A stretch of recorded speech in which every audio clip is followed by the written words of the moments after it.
já quero deixar bem claro de que qualquer tipo de desconto irregular que aconteceu em qualquer governo, isso deve ser responsabilizado. Até mesmo porque acredito que as pessoas desejam a solução. Mas o que eu estou vendo aqui é uma criação de uma narrativa que confesso que argumentos que não se sustentam ou são extremamente frágeis. Como, por exemplo, o senhor falou que foi a Polícia Federal, do governo Lula, que, enfim, fez todo esse desmonte. O Executivo não tem autonomia para poder mandar a Polícia Federal deflagrar qualquer operação diretamente que seja.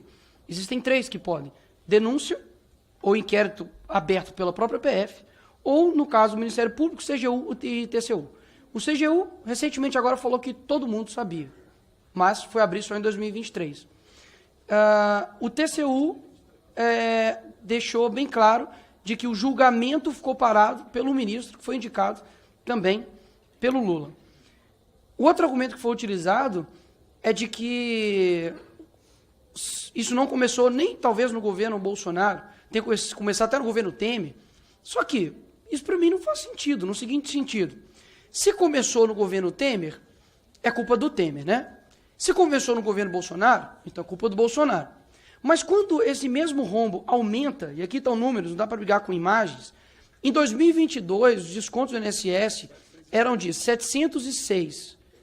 Em 2023 pularam para 1,2 bilhões e depois, 2023, 1,299 bilhões e depois 2,8 bilhões. Ou seja, explodiram sobre o governo Lula. O que eu quero dizer? De que não existe essa narrativa de que foi o Lula que mandou investigar a sua própria casa, porque a PF ela tem autonomia, não pode deflagrar uma operação a mando do presidente. Isso é um primeiro ponto. Segundo ponto, o senhor colocou aqui todas as entidades, enfim, que mais tiveram descontos. E o período, por exemplo, da Conafé foi de 2019 a 2024, ou seja, pega pedaço do governo Bolsonaro, governo Lula. Temos o Sindinap, que inclusive o irmão do Lula, né, é diretor lá, 2021 a 2023, ou seja, pega ambos os governos, e a CONTAG de 2016 a 2023. E ela, inclusive, ela é a responsável pelo maior volume de arrecadação entre as entidades. Ou seja, pela lógica não apresentada por mim, mas pelos senhores e os demais que estão defendendo essa posição, ou seja, o ladrão entrou em 2016. Quem era presidente nessa época? Dilma. Quando você pega o Sindinap, o irmão do Lula, ele era diretor desde 2008. Ou seja, ele também fazia parte também daqueles sindicatos. Ou seja, eu poderia usar esse argumento tanto para poder falar contra vocês, quanto, digamos, para poder também me acusar. Por isso que eu acho esse argumento frágil. O que eu acredito que é insustentável? De que, se foi deflagrado nesse governo, por que o ministro Carlos Lupe ele pede demissão? Porque confessa que os responsáveis não são atuais. Se os responsáveis são anteriormente, então que se pulam os anteriormente. Agora, o ministro Carlos Lupe, e puxei o seu histórico, no governo Dilma também houve escândalos relacionados à mesma pasta e que, inclusive, ele também caiu pelos mesmos motivos. O que eu acho disso tudo? As pessoas estão, de fato, esperando uma solução. O senhor disse que já houve um ressarcimento do mês passado, né, de maio, se eu não me engano. Eu ainda acredito que seja abril. Eu acredito que seja ainda, digamos, muito pouco, e confesso que a própria mídia e Brasil não está dando a devida atenção para o que está acontecendo. Repito, o idoso que foi lesado, meu irmão, não importa se esse idoso votou no X, votou no Y, ele quer ser ressarcido. Então, o próprio ministro Haddad deu uma declaração de que o ressarcimento pode atingir até 2 bi, sendo que, pelas próprias matérias, isso chega até 6 bi. Então, a minha pergunta é: qual número de fato será ressarcido? Se vai chegar até os 6, que eu acredito que seja o montante total, ou se vai parar nos 2, como o ministro, os 2 bilhões, como o ministro Haddad se referiu. Com relação à CPI que eu ouvi aqui, é uma questão interessante. O próprio ministro Lula, em entrevistas, quando eu acho que eu nem era nascido, o presidente Lula, quando eu acho que eu nem era nascido, já dava entrevista dizendo: eu defendo a CPI. A CPI é um instrumento da minoria, e deve ser investigado, né? Quem não deve, não teme, algo nesse sentido assim. Só que agora mudou-se de posição. Com relação à CPI em específico, se quiser abrir uma CPI aí para poder investigar coisas passadas do Bolsonaro, enfim, que seja, é um ambiente excelente, inclusive para a própria situação que está acusando o governo anterior de se fazer valer o seu argumento, já que é um local, uma comissão parlamentar de inquérito para investigação. Tem poder de polícia. Vocês podem chamar o responsável do INSS na época e falar, olha, você foi responsável por A mais B e prendeu o cara. Vai ser excelente para vocês. Então, mais uma vez, isso pode até se sustentar para quem está defendendo uma posição, mas para as pessoas é como 2 mais 2 é 4. Você para e olha, mas não faz sentido. Eles dizem que o outro é responsável, então vamos investigar. Aí ninguém assina. Enfim, isso para mim fica extremamente insustentável também. O segundo ponto é com relação à MP 871, de que, de fato, a votação aqui na Câmara foi simbólica. Eu não serei leviano de dizer que os petistas votaram contra e nós votamos. Não, foi uma votação simbólica. Contudo, a mobilização para poder combater essa MP, de fato, foi da esquerda. Isso aqui eu poderia estar falando de inteligência artificial aqui que não mudaria, não é porque eu sou o Nicolas. Isso de fato aconteceu. Puxa os tweets, enfim, das pessoas que apoiavam, eram oposição ao governo, eram do PT, enfim. Eles não estavam apoiando essa MP.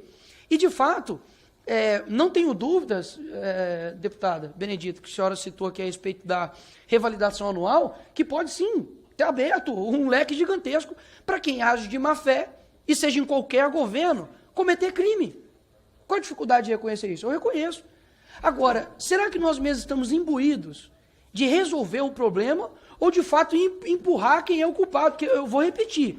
Para mim, se isso foi feito no período Dilma, Temer, Bolsonaro e Lula, que os responsáveis paguem. Mas o que eu senti é que o governo ficou mais preocupado em rebater meu vídeo do que saber como que vai ressarcir os idosos. E confesso, o deputado que me antecedeu antes da deputada Jandira, o deputado Pedro Campos, ele disse que, com relação aos impostos, né, poxa, de fato, as pessoas precisam ressarcir agora, as pessoas já estão numa idade avançada, trabalharam a vida toda.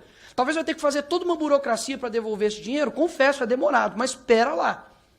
Não vamos ser, digamos assim, eu sou o monopolista da virtude, tudo que vem de mim é certo, tudo que é de você é errado. Não, peraí, vamos analisar. Quer dizer que pessoas são roubadas e as pessoas que roubaram estão em solta, porque até agora ninguém foi preso, e duvido muito se fosse, enfim, somente gente da época de oposição, não tinha todo mundo imbuído de prender esses caras. Porque se eu estivesse no governo e descobrisse que o governo Lula fez coisas no INSS, eu estava imbuído de pelo menos mandar minha base investigar. Falar, não, vai atrás. Vamos ver isso aí. Agora, ninguém até agora foi preso? Nada aconteceu. Parece que, enfim, fala de camisa vermelha da seleção, daqui a pouco uma vai e fala uma coisa de CPI da Beth, e aí todo mundo esquece. Não, pera lá. Pessoas precisam ser ressarcidas. Contudo, não dá para sair do bolso do pagador de impostos. A vítima vai ressarcir a vítima, até mesmo porque as vítimas não são somente essas pessoas que foram roubadas. Porque esse roubo, ele afeta também as pessoas que estão contribuindo também, que têm a minha idade, que têm uma idade menos avançada. Portanto, eu acho que, enfim, não quero dizer que eu quero me colocar aqui, digamos, numa posição de centrão, né, como muitos dizem, mas eu acredito que, infelizmente, não sinto uma boa vontade, uma boa posição do governo em se colocar prontamente para poder resolver isso. Porque convenhamos, gente, suponhamos, senhor ministro, que foi 15 bilhões, tá? Quanto que foi gastos para a Lei Rouanet? Se não me engano, foi 16 bi. Não estou falando que é para acabar com o dinheiro disso, não. É importante, defendo. Mas, convenhamos, 16 bilhões 6 bilhões de reais não é um montante gigantesco para um governo, e aí, assim, briga com quem está gastando dinheiro. Com um governo que tem despesas internacionais que já ultrapassam 4 bilhões, só em hotel e estadia. Assim, isso daqui poderia ser usado, mais uma vez, com os gastos do governo anterior. Só que por que as pessoas não admitem aqui? Porque tem câmera, porque tem uma posição para poder defender, porque tem um presidente que tem que defender, enfim. Só que essa é a realidade. 6 bilhões de reais para um governo como o Brasil, que a todo momento não tem responsabilidade fiscal e só quer arrecadar, não é um montante que deveria sair do pagador de impostos, horas. Sei lá o que tem que ser feito, mas, poxa, pessoas são roubadas. E aí vai contar para mim que no governo Lula 6 bilhões de reais é muito dinheiro? Não é muito dinheiro. É só segurar onde está gastando que vai ter dinheiro para ressarcir essas pessoas. Então, ministro, não vou, obviamente, ser também leviano com o senhor, dizer que o senhor tem culpa disso, o senhor acabou de assumir a pasta, ok, fazia parte, era o 02 ali do Lupe, mas que, assim, as coisas sejam mais apressadas. O que eu sinto é que para a solução das coisas nesse Brasil é muito burocrático, mas para poder roubar e fazer as coisas é muito rápido. Espero que as coisas andem de uma maneira melhor, porque o caminho que o nosso país está sendo dirigido não está legal. Obrigado, ministro.